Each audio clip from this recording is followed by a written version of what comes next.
तेज खबर, पैनी नजर।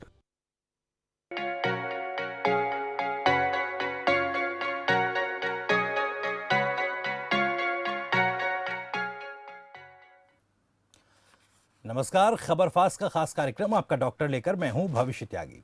डायबिटीज यानी कि मधुमेह, जिसे आमतौर पर हम शुगर की बीमारी भी कहते हैं। डायबिटीज एक क्रोनिक रोग है जिसमें व्यक्ति की जो ब्लड शुगर है वो हाई हो जाता है, यानी कि हाइपरग्लाइसीमिया हो जाता है, या शरीर में पर्याप्त इंसुलिन ना बनना, या शरीर इंसुलिन के प्रति ठीक से प्रतिक्रिया नहीं करता। ऐसी कंडीशन को डायबिटीज की बीमारी कहते हैं। आज इसी पर होगी चर्चा, तो चलिए पहले जानते हैं कि आखिर डायबिटीज के लक्षण और बचाव क्या है। तो डायबिटीज के क्या लक्षण हैं? लगातार पेशाब आना, थकान, चक्कर आना, अधिक प्यास लगना या निर्जलीकरण, भूख, वजन कम होना, धीरे धीरे घाव भरना, संक्रमण या त्वचा की समस्या। डायबिटीज से बचाव के घरेलू उपाय क्या हैं, ये आपको बताएंगे। अपने ग्लूकोज स्तर को लगातार जांचें, 125 से ज्यादा होने पर डॉक्टर की सलाह लें। हर 3 महीने पर HbA1c टेस्ट करवाएं। अपनी जीवन शैली में बदलाव करें और शारीरिक श्रम करें। 3 से 4 किलोमीटर तक जरूर पैदल चलें और फिर योग करें। कम कैलोरी वाला भोजन खाएं, भोजन में मीठा ना लें। ओमेगा 3 वसा के स्रोतों को अपने भोजन में शामिल करें। धूम्रपान और शराब का सेवन ना करें। रात को पर्याप्त नींद लें। तनाव को कम करने के लिए आप ध्यान लगाएं या संगीत सुनें। शुगर का स्तर बढ़ने पर शरीर के अंगों पर बुरा प्रभाव पड़ता है। लगातार पेशाब आना, थकान और चक्कर आना, ये इसके लक्षण हैं।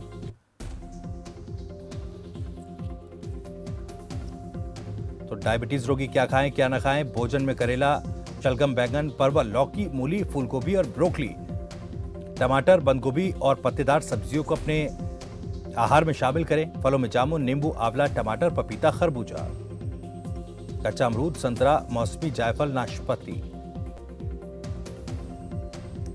डायबिटीज कितने प्रकार के होते हैं? 3 प्रकार के डायबिटीज होते हैं।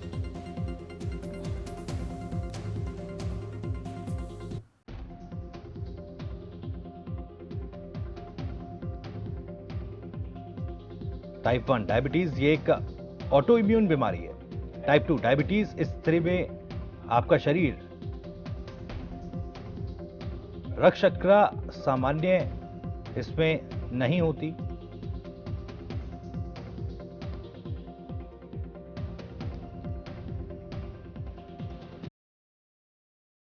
गांव और दूर दराज के क्षेत्रों में जांच के लिए कैंप लगाए जा रहे हैं। जागरूकता के लिए अधिकारी और कर्मचारी नियुक्त किए गए हैं। जिला अस्पताल, CHC, PHC केंद्रों पर स्पेशलिस्ट डॉक्टर की नियुक्ति की गई है। गांव और दूर दराज के क्षेत्रों में भी कैंपों का आयोजन किया जाता है। तो हरियाणा सरकार ने डायबिटीज को कंट्रोल करने के लिए, इसकी रोकथाम के लिए क्या कुछ प्रयास किए हैं, ये भी हम आपको बता रहे हैं।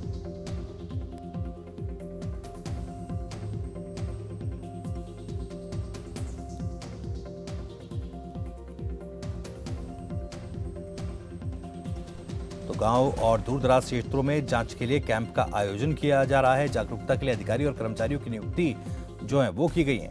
जिला अस्पताल, CHC, PHC केंद्रों पर स्पेशलिस्ट डॉक्टर्स की नियुक्ति की जा रही है। तो मधुमेह यानी कि डायबिटीज एक क्रोनिक रोग है जिसमें व्यक्ति की रक्त शर्करा यानी कि जिसे हम ब्लड शुगर लेवल कहते हैं, ब्लड शुगर लेवल काफी हाई हो जाता है, जिसे हम हाइपरग्लाइसीमिया कहते हैं, या फिर शरीर पर्याप्त इंसुलिन नहीं बनाता, शरीर इंसुलिन के प्रति ठीक से प्रतिक्रिया नहीं करता। इंसुलिन वो होता है जो पैनक्रियाज द्वारा उत्पादित हार्मोन है। यह ऊर्जा बनाने के लिए शरीर की कोशिकाओं द्वारा उपयोग किए जाने के लिए ग्लूकोज, जो कार्बोहाइड्रेट खाद्य पदार्थ को ग्लूकोज में विभाजित करता है। लंबी अवधि में हाइपरग्लाइसीमिया शरीर की क्षति और विभिन्न अंगों एवं पैनक्रियाज की विफलता के साथ जुड़ा है। तो डायबिटीज भी 3 तरह के होते हैं। मधुमेह टाइप 1 यानी कि डायबिटीज टाइप 1, शरीर पर्याप्त इंसुलिन पैदा नहीं करता। मधुमेह टाइप 2, शरीर इंसुलिन तो पैदा करता है लेकिन इसमें अच्छी तरह से इसका उपयोग शरीर में नहीं हो पाता। गर्भकालीन मधुमेह, गर्भावस्था में अस्थायी स्थिति होती है।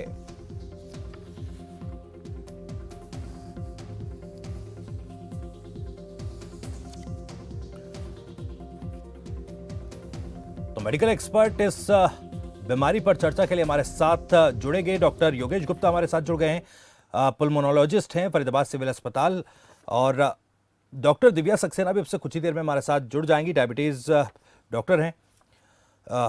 तो सबसे पहले डॉक्टर योगेश गुप्ता, मैं आपके पास आना चाहूँगा क्योंकि डायबिटीज़ को लेकर, जिसे हम मधुमेह या शुगर की बीमारी के नाम से भी जानते हैं, सबसे पहले इसके लक्षणों के बारे में मैं समझना चाहूँगा, या हमारे दर्शक समझना चाहेंगे किस तरह के लक्षण होते हैं, कैसे हम ये पहचाने कि अब जो हमें लक्षण दिखाई दे रहे हैं डायबिटीज़ के लक्षण हैं। जी डॉक्टर साहब। जी बिल्कुल, क्या आप मेरा सवाल सुन पाएं?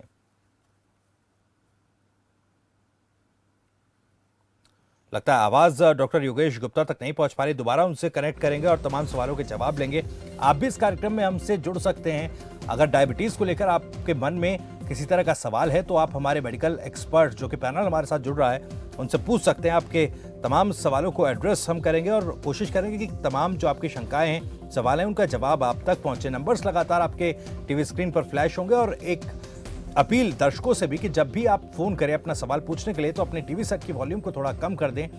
इससे आप बेहतर तरीके से फोन पर अपना सवाल पूछ पाएंगे और बेहतर तरीके से आपको आपका जवाब मिल पाएगा। तो एक बार फिर से आपको बता दें कि मधुमेह जो है वो एक क्रोनिक रोग है, यानी कि डायबिटीज एक क्रोनिक डिजीज है जिसमें ब्लड शुगर लेवल हाई हो जाता है, जिसे हम हाइपरग्लाइसीमिया भी कहते हैं। आमतौर पर यह बीमारी तब होती है जब शरीर में पर्याप्त इंसुलिन नहीं बनता, या फिर शरीर में इंसुलिन तो बनता है लेकिन शरीर उस इंसुलिन के प्रति ठीक तरीके से प्रतिक्रिया नहीं करता। डॉक्टर योगेश एक बार फिर हमारे साथ जुड़ गए। डॉक्टर योगेश, सबसे पहले मैं जानना चाहूंगा कि डायबिटीज के लक्षण क्या कुछ होते हैं आमतौर पर, जब तक ये हम रेक्टिफाई कर पाते हैं टेस्ट के बाद या किसी डॉक्टर से कंसल्ट करके, उससे पहले एक आम इंसान ही कैसे पता लगाए कि अब उसके शरीर में डायबिटीज के लक्षण दिखने लग गए हैं?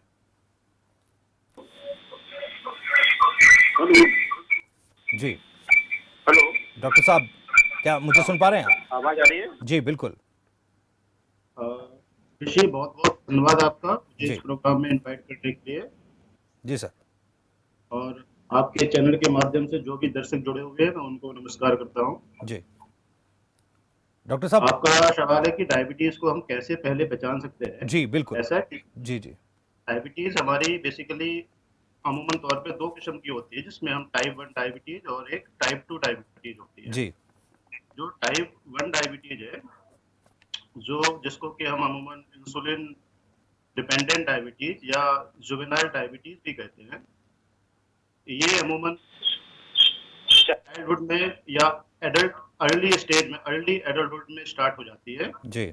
और जो टाइप 2 डायबिटीज होती है वो लेट ऑनसेट डायबिटीज होती है, जो थोड़ी सी लेट, मतलब 40 साल या 45 साल के बाद स्टार्ट होती है। जी। तो अगर किसी में डायबिटीज स्टार्ट हो गई है तो उनमें अमूमन थकान होना, कमजोरी का महसूस होना, बहुत ज्यादा प्यास लगना, भूख ज्यादा लगना, वजन का घटना जो कि और किसी कारण से एक्सप्लेन नहीं हो पाता है। जी। तो बहुत बार बार पेशाब का आना, अगर शरीर में कहीं घाव हो जाते हैं तो वो घाव अमूमन जल्दी नहीं भर पाते। जी। अगर कोई ऐसी दिक्कतें किसी को हो रही होती हैं तो हम समझ सकते हैं कि उसको डायबिटीज जी। हो सकती है। तो अगर किसी भी इंसान को ये सिम्टम्स आ रहे हैं तो उसको अपना एक सिंपल सा टेस्ट है, जिसको हम ब्लड शुगर खून के द्वारा एक जांच करके पता लगा सकते हैं जी। कि उसको डायबिटीज है या नहीं। जी बस। ठीक है सर, आपने बताया कि क्या कुछ लक्षण हैं। डॉक्टर दिव्या सक्सेना भी हमारे साथ जुड़ गई हैं। डॉक्टर दिव्या, बहुत बहुत स्वागत है आपका। और मेरा सवाल ये कि जिस तरह से हम डायबिटीज़ बीमारी को देखते हैं और आमतौर पर ये धारणा होती है कि मीठा कम खाएं, मीठा ना खाएं, मैं ये समझना चाहता हूं क्या डायबिटीज़ ऐसी बीमारी है जो क्योरेबल है, या वक्त के साथ अगर सही इलाज मिले और दिनचर्या हमारी ठीक हो तो क्या ये क्योरेबल है, हम इससे निजात पा सकते हैं?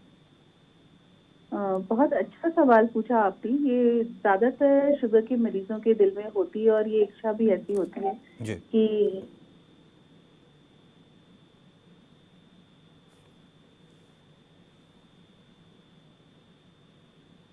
डायबिटीज को जड़ से तो नहीं खत्म कर सकते हैं, जी। लेकिन हाँ कंट्रोल जरूर कर सकते हैं। तो क्योरेबल ना कह के हम इसको प्रिवेंटेबल टर्म जरूर कहेंगे। जी। अगर आप समय पर सावधान हैं और अगर आपके परिवार में किसी भी तरह के शुगर के मरीज हैं, आपका मोटापा ज्यादा है या आपकी दिनचर्या अच्छी नहीं है, तो आप उसको ठीक करके काफी हद तक और काफी लंबे समय तक शुगर की बीमारी के होने से बच सकते हैं और इसके कारण होने वाले नुकसानों से भी बच सकते हैं। बिल्कुल सही कहा आपने कि खान पान को अपने नियंत्रित रखना चाहिए। अगर आपकी फैमिली हिस्ट्री है तो आपके माता पिता को या भाई बहन को किसी को भी शुगर की बीमारी है जी तो हमेशा ही शुरू से सावधान रहिए, वजन नियंत्रित रखिए, नियमित रूप से सैर कसरत करिए, मीठा ना खाएं। इसके अलावा भी अपने खान पान को नियंत्रित रखें, समय पर भोजन करें। तो अगर ये सब आप करेंगे तो डायबिटीज को काफी हद तक कंट्रोल में रखा जा सकता है और बहुत सारे बड़े नुकसानों से आप बच सकते हैं। जी दिव्या सक्सेना जी, क्या ये बीमारी जेनेटिकली भी होती है कि अगर परिवार में किसी को पहले थी तो क्या आगे आने वाली जनरेशन्स में भी इसकी संभावनाएं ज्यादा बढ़ जाती हैं? बिल्कुल बिल्कुल, जैसे मैंने अभी कहा आपको कि अगर माता पिता को डायबिटीज की बीमारी है जी तो बच्चों में होने की संभावना काफी होती है, जिसे हम टाइप 2 डायबिटीज ज्यादातर कहते हैं। जी इसके अलावा अगर कभी कभी ऐसा भी होता है कि फर्स्ट रिलेशंस में, जैसे मौसी में या बुआ में या चाचा में, ताऊ में या फर्स्ट कजिन्स में ब्लड शुगर की बीमारी है तो आपके अंदर भी इसके होने की संभावना हो सकती है। जी तो ये एक तरह से आनुवंशिक बीमारी है, लेकिन जैसा फिर से मैं याद दिलाना चाहूंगी कि अगर आप शुरू से ही ध्यान रखें तो काफी लंबे समय तक इससे बच के रह सकते हैं, जी या अगर किसी लेट उम्र में होती भी है आपको तो कम से कम दवाइयों से आप ठीक भी रह सकते हैं। जी बिल्कुल ठीक है, वापस लौटूंगा आपके पास। डॉक्टर योगेश, आपके पास आ रहा हूं क्योंकि देखिए, लक्षण का हमने जिक्र किया, आपने बताई तमाम वो चीजें जो इसके लक्षण हो सकते हैं।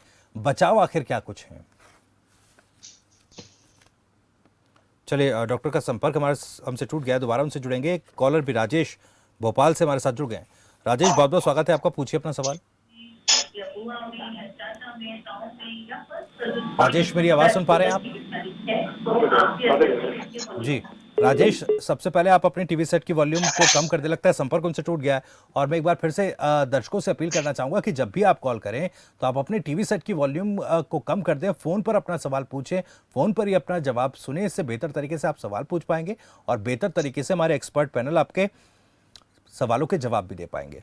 डॉक्टर दिव्या, लक्षणों के बारे में डॉक्टर योगेश ने जानकारी दी। मैं बचाव किस तरह से, अगर हम दिनचर्या की बात करें, खान पान की बात करें, तो क्या इसकी संभावनाएं कम हो जाती हैं, या फिर एक स्थिति जब डायबिटीज होने का खतरा रहता है, लंबे वक्त से आपकी दिनचर्या खराब है, खान पान खराब है, तो किस लेवल तक इसको क्योर किया जा सकता है, इससे प्रिवेंट हुआ जा सकता है, बचा जा सकता है? भविष्य जी, बहुत अच्छा सवाल आपने पूछा है कि हम खान पान में नियंत्रित करके या अपने वजन को नियंत्रित रख के किस प्रकार से शुगर को कंट्रोल में कर सकते हैं। जी और यही शब्द मैं बार बार कहूंगी कि कंट्रोल में जरूर किया जा सकता है, इससे काफी लंबे समय तक हम बच के रह सकते हैं, पर क्योरेबल है या जड़ से खत्म हो जाए ऐसा नहीं है।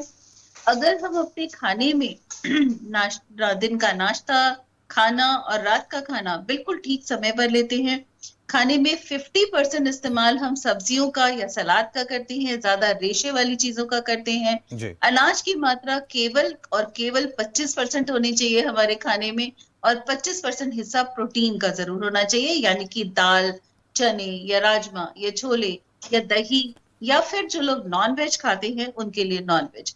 अगर इस तरह का हमारा कॉम्पोजिशन खाने का रहता है जिसमें कि 50% सब्जियां हो, 25% हमारा कार्बोहाइड्रेट हो यानी कि अनाज हो, और 25% प्रोटीन हो, तो हम काफी हद तक अपने आप को बचा के रख सकते हैं डायबिटीज से लंबे समय तक। लेकिन साथ में ये ध्यान रखिए कि नियमित रूप से किसी भी तरह की एक्सरसाइज आपको करनी जरूरी है, चाहे वो आधा घंटा रोज की हो, हफ्ते में 5 भी दिन अगर करते हैं तो काफी हद तक आप डायबिटीज से बच भी सकते हैं और जी कंट्रोल में भी रख सकते हैं। जी बिल्कुल। डॉक्टर साहब, एक और सवाल ये कि जैसा जिक्र किया आप दोनों ही डॉक्टर्स ने बताया कि ये डायबिटीज़ जो है दो तरह की होती है, टाइप 1 और टाइप 2।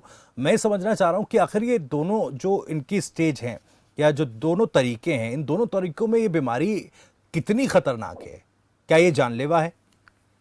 डायबिटीज में मैं अपने मरीजों को भी बोलती हूँ और मैंने ये लोगों को समझाना भी शुरू किया है कि पहले तो इसको बीमारी ना समझें। जी ये सिर्फ एक अवस्था है आपके शरीर की, जिसमें कि इंसुलिन नाम का जो हार्मोन आपके अंदर है वो या तो कम हो गया है जरूरत से ज्यादा, जी या फिर उसका असर बॉडी पर ठीक से नहीं हो पा रहा, आपका शरीर उसको ठीक से इस्तेमाल नहीं कर पा रहा। इन दोनों ही कारणों से शुगर की बीमारी हो सकती है। जी। लेकिन अगर आप पहले दिन से सावधान हैं, अपनी शुगर को बिल्कुल नियंत्रित रखते हैं, तो बिल्कुल खतरनाक बीमारी नहीं है। काफी हद तक आप इसके कॉम्प्लिकेशन से बच के रह सकते हैं, पर शर्त यह है कि आपको बिल्कुल नियम से रहना है, अपने खाने में भी, अपनी दवाइयों में भी, और अपनी डॉक्टर से नियमित रूप से जांच कराने में भी। चलिए ठीक है, मैं अब लौटूंगा। एक दर्शक सुमित दिल्ली से हमारे साथ जुड़ गए हैं। डॉक्टर योगेश, सुमित का सवाल लेकर आपके पास आ रहा हूँ। सुमित, बहुत बहुत स्वागत है, पूछिए अपना सवाल। नमस्ते सर। जी नमस्कार। एक्चुअली सर मुझे ये जानना है कि ये मेरी दादी हैं, उनको डायबिटिक पे है, मतलब डायबिटिक पेशेंट हैं, वो जी। डायबिटीज़ है उनको। और वो मतलब चाय वाय जैसे कॉफ़ी वॉफ़ी लेते हैं वो ज़्यादा यूज़ करती हैं। तो मतलब कई बार मैंने उनके से लिए प्रिस्क्रिप्शंस के शुगर फ्री भी ला कर रख दिया, लेकिन वो उसको यूज़ नहीं करती। शुगर फ्री वो ऐसी रखी रहती हैं, टैबलेट्स जो आती हैं, लेकिन वो चीनी का ज़्यादा इस्तेमाल कर लेती हैं। कभी कभी वो हम चीनी बचा के छुपा के रख देते हैं उनसे, लेकिन वो बार बार कुछ ना कुछ मीठा खा लेना, कभी कुछ, उनकी शुगर बढ़ जाती है। ऐसी स्थिति में मुझको क्या करना चाहिए, क्योंकि पूरा कभी मैक्सिमम चीज़ों में ना वो ज़्यादा एडिक्टेड हो जाती हैं, तो मतलब अब उनसे ज़्यादा कह भी नहीं सकते, ओल्ड एज है। तो मुझको क्या मतलब ऐसा तरीका अपनाना चाहिए जिससे कि मतलब वो इन सब बातों से छोड़कर अपनी हेल्थ को लेकर कॉन्शियस हो पाएँ। और मतलब हम लोगों के लिए मतलब एक समझ सकते हैं आप, जिम्मेदारी माइंड में टेंशन भी होने लगते हैं जब शुगर उनकी बढ़ती है, लेवल बढ़ता है। तो बस मैं वो जानना चाहता हूँ कि मतलब क्या कोई उसका सब्स्टिट्यूट भी ले सकते हैं। डॉक्टर योगेश। शुगर को कंट्रोल रखना ये बहुत जरूरी है। अगर हम लंबे समय तक शुगर को कंट्रोल में नहीं रखें तो उसके कॉम्प्लिकेशन डेफिनेटली बहुत ज्यादा। शुगर का हमारे बॉडी के हेलो जी जी जी। शुगर जो है अगर अनकंट्रोल बहुत लंबे समय तक रहेगा तो बॉडी का हर सिस्टम उसमें इन्वॉल्व हो सकता है, जी। जैसे कि हार्ट हो गया, किडनी हो गया, आईज हो गया, है ना, नर्व्स हो गए, ब्रेन हो गया, सभी सिस्टम पे उसका असर पड़ेगा। जी। तो शुगर को कंट्रोल रखना जरूरी है, जिसमें कि डाइट, एक प्रॉपर हेल्दी डाइट लेना बहुत आवश्यक है। जी। तो अगर आपके दादी मदर जो आप बताए हैं, अगर वो डाइट अच्छे से कंट्रोल नहीं कर रहे हैं तो उनको एजुकेट करना और उनको प्रॉपर काउंसलिंग करना बहुत जरूरी है। एक बार आप उनको एक डाइटिशियन के साथ में काउंसलिंग कराएं, उनसे मिलवाएं। वो एक आपको डाइट चार्ट बना के देंगे कि क्या खाना चाहिए, क्या नहीं खाना चाहिए। जी। तो उस प्रॉपर डाइट के अकॉर्डिंग आपको जाना चाहिए। और साथ में डाइट के अलावा जो लाइफ स्टाइल को मॉडिफाई करने के लिए है, जैसे कि आपको रेगुलर एक्सरसाइज करना, जो हमारे अभी डॉक्टर साहब ने बताया पहले भी, कि रेगुलर आपको डेली एक्सरसाइज कम से कम 30 से 40 मिनट का एक्सरसाइज डेली होना चाहिए। जी। अगर आपका वेट ज्यादा है तो थोड़ा सा आप वेट को कंट्रोल करें, वेट लॉस करें अपना, है ना। अगर जो आप बीपी वगैरह की या कोलेस्ट्रॉल वगैरह की कुछ मेडिसिन ले रहे हैं वो रेगुलर लें। बीपी का कंट्रोल होना, कोलेस्ट्रॉल वगैरह का कंट्रोल होना बहुत जरूरी है। अगर कोई स्मोकिंग वगैरह करता है तो स्मोकिंग वगैरह ये बिल्कुल छोड़ने की जरूरत है ना, क्योंकि इन सब से भी डायबिटीज के ऊपर बुरा प्रभाव पड़ता है। जी। तो लाइफ स्टाइल मॉडिफिकेशन करना बहुत आवश्यक है, जिसके लिए थोड़ा सा, अगर वो दादी नहीं मानती हैं आपकी, तो उनको थोड़ा सा एजुकेट करना, थोड़ा प्रॉपर काउंसलिंग करनी, बार बार समझना पड़ेगा उनको। इस चीज को उनको समझाना पड़ेगा कि शुगर की वजह से हमारे बॉडी पे क्या क्या असर पड़ सकते हैं। ये शुगर अगर कंट्रोल नहीं किया हमने तो लॉन्ग टर्म में आगे जाके क्या क्या इसके बुरे प्रभाव पड़ सकते हैं, है ना। तो ये उनको एजुकेट करके, उनको प्रॉपर काउंसलिंग करके ही हम आगे समझा सकते हैं। चलिए, बहुत बहुत शुक्रिया सुमित। उम्मीद है कि आपको अपना जवाब मिला होगा। प्रॉपर काउंसलिंग और एजुकेट आपको अपने पेरेंट्स को, ग्रैंड पेरेंट्स को करना होगा, ताकि वो उन तमाम चीज़ों से छुटकारा पा सके जिनकी वजह से उनको ये तकलीफ बढ़ रही है। डॉक्टर दिव्या, एक चीज़ यहाँ पर खान पान को लेकर है, क्योंकि देखिए डॉक्टर योगेश भी जिक्र कर रहे थे खान पान का। और अगर मैं इस तरह से इसको सवाल को पूछूं कि अगर एक नॉन डायबिटिक एक इंसान है, एक व्यक्ति है, वो कितनी मात्रा में शुगर या जो इस तरह की चीज़ें हैं उनको कंज्यूम कर सकते हैं, और डायबिटिक होने के बाद कितना उनसे बचना चाहिए, मतलब कितनी मात्रा होनी चाहिए, मैं समझना चाह रहा हूँ।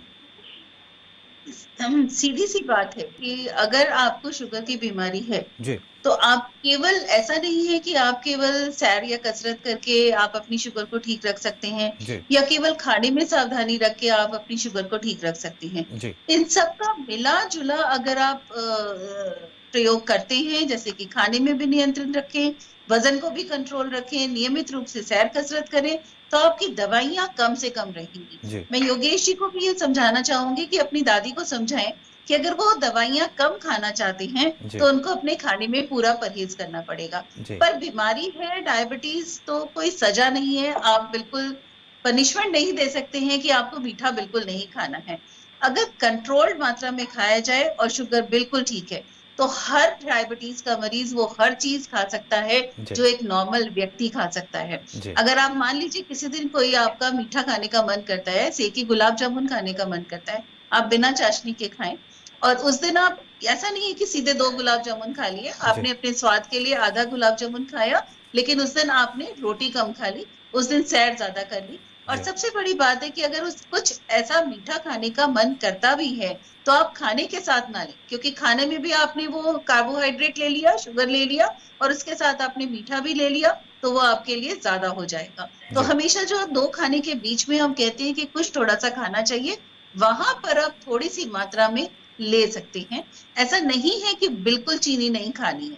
अगर आपकी शुगर कंट्रोल है, आप बिल्कुल नियमित रूप से रहते हैं, वजन ठीक है, नियमित रूप से एक्सरसाइज करते हैं, तो एक डेफिनेट मात्रा में शुगर या मीठा कुछ लिया जा सकता है। जी, बिल्कुल डॉक्टर दिव्या, आपने जो बात कही काफ़ी जानकारियाँ उसमें थी, लेकिन मैं एक बता दूं कि डॉक्टर योगेश जो हैं वो अभी हमारे आपके साथ जो हैं आपके पैनल को एक्सपर्ट हैं, को पैनलिस्ट हैं। सुमित हमारे साथ जुड़े थे जिन्होंने वो सवाल पूछा था। शुक्रिया एक बार फिर से सुमित का। सुमित, उम्मीद है कि आपको आपका जवाब मिला होगा। डॉक्टर योगेश, जिस तरह से डॉक्टर दिव्या ने बताया, मैं वर्कआउट को लेकर सवाल पूछना चाहता हूं, क्योंकि आमतौर पर अगर अर्बन लाइफ को देखा जाए तो वर्कआउट बिल्कुल गायब सा हो चुका है। और यदि कोई व्यक्ति नौकरी पेशे में है तो भागदौड़ इतनी है कि वर्कआउट के लिए ना समय मिलता है, और पैदल चलने वाली जो चीज़ें हैं कि गांव की तरफ अगर रुख करें तो गांव में पैदल चलना लोगों का बहुत होता है, तो कहीं ना कहीं वो एक जो कमी है पूरी हो जाती है। वर्कआउट, या यूं कहें कि कसरत कितनी इम्पॉर्टेंट है डायबिटीज़ से बचे रहने के लिए, डायबिटीज़ जब हो जाए उसके बाद? जी बिल्कुल, इसलिए तो हम एक्सरसाइज और लाइफ स्टाइल मॉडिफिकेशन पे क्यों जोर देते हैं, इसलिए देते हैं जी। कि जो हमारी जो सीडेंट्री लाइफ है, जो सिटिंग लाइफ हो रही है, उसकी वजह से ना सिर्फ डायबिटीज बढ़ रही है, इनफैक्ट और भी तमाम किस्म की बीमारियां हैं जो पनप रही हैं, बढ़ रही हैं। अगर हम एक्सरसाइज करते रहेंगे, फिजिकल वर्क करेंगे, वॉक करेंगे, तो उससे डेफिनेटली शुगर को हम डिले कर सकते हैं, जो कि अगर रिस्क पे है, जिनको शुगर होने के चांसेस बहुत ज्यादा हैं, तो उनको हम डिले कर सकते हैं शुगर को। हो सकता है उसको प्रिवेंट भी करना, हो सकता है वो शुगर हो भी ना पाए। और अगर किसी को शुगर की बीमारी हो भी गई है जी। तो अगर वो रेगुलर वॉक करते हैं, एक्सरसाइज करते हैं, तो वो शुगर का लेवल काफी हद तक कंट्रोल कर सकते हैं। उसमें उनसे, अगर कोई पेशेंट इंसुलिन पे है तो इंसुलिन की रिक्वायरमेंट कम हो सकती है। कोई अगर शुगर की मेडिसिन ले रहे हैं तो वो मेडिसिन की रिक्वायरमेंट्स भी कम हो सकती है, उनकी डोजेस भी कम हो सकती है। जब हम वॉक करते हैं तो हमारा क्या होता है ना, पेरिफेरल जो बॉडी सेल्स होती हैं, वहां पर शुगर का यूटिलाइजेशन, शुगर, हर बॉडी के सेल्स को एनर्जी चाहिए होती है, वो एनर्जी मिलती है शुगर से। जी। तो वो हमारी बॉडी की जो सेल्स होती हैं वो शुगर को ज्यादा यूटिलाइज करती है। ज्यादा यूटिलाइज करने के लिए वो क्या होता है, ब्लड से वो शुगर को अपने पास ले लेते हैं, तो ब्लड का लेवल कम हो जाता है।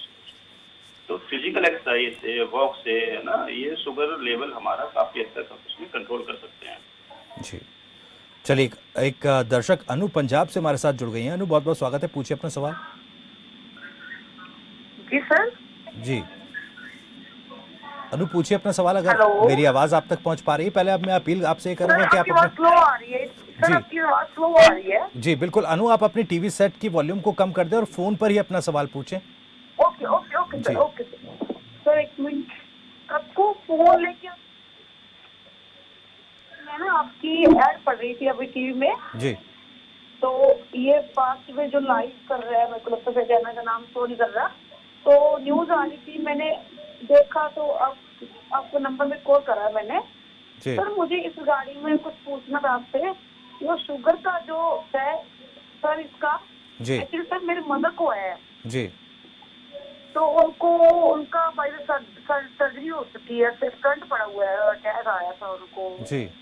उनका टेस्ट भी बड़ा हुआ था, देन में भी 1 ईयर हो गया। जी। तो सर मुझे ये चाहिए था कि शुगर में क्या कुछ करना चाहिए, उनके भी हार्ट को भी दिक्कत है, जो ऑलरेडी ब्लॉकेज चल रही है, जी। उनकी ट्रीटमेंट चल रहा है, पंजाब बठिंडा से चल रहा है। जी, ठीक है अनु। डॉक्टर दिव्या। हाँ जी, अनु जी, आपने सवाल बहुत बेसिक पूछा है और इसकी जानकारी सबको होनी चाहिए। आपकी मदर को शुगर की बीमारी है और जैसा मुझे लगा आपकी बातों से, शायद उनको शुगर की बीमारी पहले से है और हार्ट अटैक उनको बाद में हुआ है। तो जैसा डॉक्टर योगेश ने भी बताया कि अगर किसी को भी शुगर की बीमारी है और उसकी शुगर कंट्रोल में नहीं है, तो शुगर का असर सब जगह होता है। आपकी आंखों से लेकर आपकी आंखों पे, पर्दे पे असर होता है, हार्ट पे असर होता है तो हार्ट अटैक भी होता है, गुर्दे पे असर होता है, पैरों की नसों पे भी असर होता है। तो अगर उनको ऑलरेडी हार्ट अटैक हो चुका है, खून की नसें उनकी ब्लॉक है, एक बार अगर छल्ला पड़ चुका है, तो आपको बहुत सावधानी बरतनी है। उनकी हार्ट की दवाइयां तो नियमित रखें ही, साथ में शुगर को भी बिल्कुल कंट्रोल में रखना चाहिए। और कंट्रोल में रखने के लिए आपको समय समय पर शुगर की जांच करनी जरूरी है, तो वो डॉक्टर मेरी के ना बात संपर्क में नो रहना कर जरूरी देती है। तो मुझे और अपनी दवाइयां हो सकता है आपको बार बार डॉक्टर के हिसाब से बदलनी पड़े, या शुगर जैसी भी है उसके हिसाब से दवाइयां आपको कम या ज्यादा करानी पड़े। तो शुगर का भी ध्यान रखिए, हार्ट की दवाइयां भी साथ साथ लें, खाने में भी ध्यान रखें, वजन को नियंत्रित रखें, ये बार बार कहा जा रहा है। तो काफी हद तक आप और किसी भी तरह के कॉम्प्लिकेशन से बच सकते हैं। चलिए, बहुत बहुत शुक्रिया अनु। उम्मीद है कि आपको आपका जवाब मिला होगा। डॉक्टर दिव्या, एक सवाल मेरा, टाइप 1 टाइप 2 डायबिटीज़ के बारे में आपने बताया, एक स्टेज कुछ गर्भकालीन मधुमेह एक टर्मिनोलॉजी में पढ़ रहा था, मैं इसको भी समझना चाहूँगा।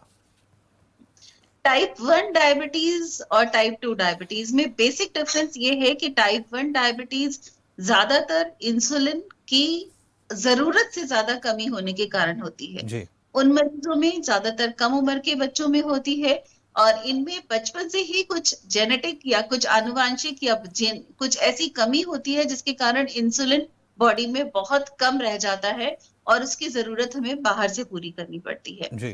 टाइप 2 डायबिटीज ज्यादातर लेट उम्र में होता है और ये इंसुलिन की कमी तो होती ही है थोड़ी बहुत, लेकिन इंसुलिन रेजिस्टेंस एक टर्म होती है जिसमें कि इंसुलिन ज्यादा अच्छी तरह से बॉडी में इस्तेमाल नहीं हो पाता, उसकी वजह से शुगर की बीमारी होती है।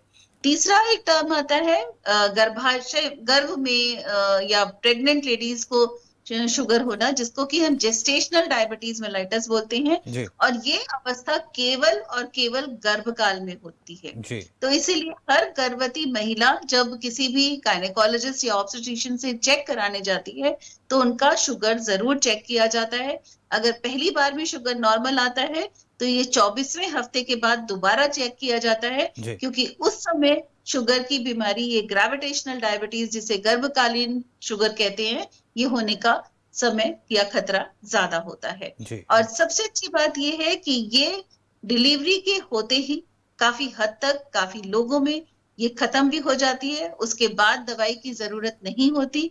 लेकिन शर्त ये है कि आपको आगे आने वाले समय में अपनी हर चीज को नियंत्रित रखना है, खाने को, वजन को, नियमित रूप से सैर कसरत और नियमित रूप से शुगर चेक करते रहना है, क्योंकि इस तरह की महिलाओं को भविष्य में शुगर होने का खतरा होता है। यहाँ तक कि उस बच्चे को भी शुगर होने का खतरा होता है जिसने कि उस माँ की गोद गर्भ से जन्म लिया है। तो वो सावधान रहने की जरूरत है। चलिए, आपने तमाम सवालों के जवाब दिए, बहुत बहुत शुक्रिया डॉक्टर दिव्या हमारे साथ जुड़ने के लिए इस खास कार्यक्रम में। डॉक्टर योगेश, आपने भी तमाम सवालों के जवाब दिए, बहुत बहुत शुक्रिया। हमारे कॉलर्स को भी एड्रेस किया, उनके सवालों के भी जवाब दिए, बहुत बहुत शुक्रिया आप दोनों ही मेहमानों का। तो डायबिटीज़ एक ऐसी बीमारी जो 3 स्टेज होते हैं और इन तीनों स्टेजों में कुछ खास ख्याल रखने होते हैं, दिनचर्या को लेकर, खान पान को लेकर, और इस तरह की चीज़ों से हम इस बीमारी से हम प्रिवेंट खुद को रख सकते हैं। आज खास कार्यक्रम में इतना ही। नमस्कार।